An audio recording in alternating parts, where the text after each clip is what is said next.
Välillä tuntuu, että semmoinen pahin taistelutahto on kirjannut jo niinku hiipumaan, että pitäisikö tässä vaan luovuttaa. Mutta sitten kun menee tonne ja näkee, että siellä on kaikki Savonlinnan mummot ja papat ja lapset ja muu tullut torille huutamaan eläköön huutoja meidän OKL:n puolesta, niin kyllä siitä taas nousee semmoinen tahto, että kyllä tässä vielä jotain tehdään. Tämä on kaikkien savonlinnalaisten yhteinen asia. Täällä on tuhansia ihmisiä ja me emme anna periksi.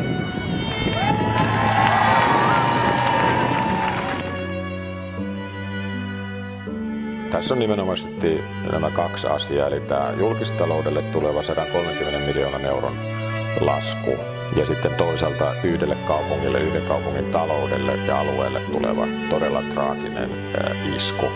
Kyllä se myös tämmöistä henkistä pääomaa, sosiaalista pääomaa vähentäisi hyvin merkittävästi. Meidän rakas OKL!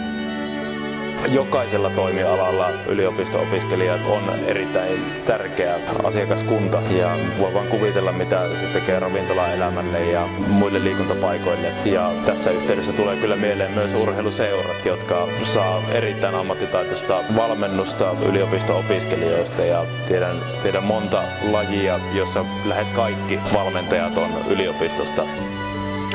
No, kyllä mun mielestä tässä nyt kun eduskunnassa lähes kaikki puolueet, maan hallituksessa ainakin perussuomalaiset ja sitten keskustan ministeriryhmät ja myös pääministeri on ilmoittanut, että Savonlinnassa pitää opettajakoulutuksen jatkua.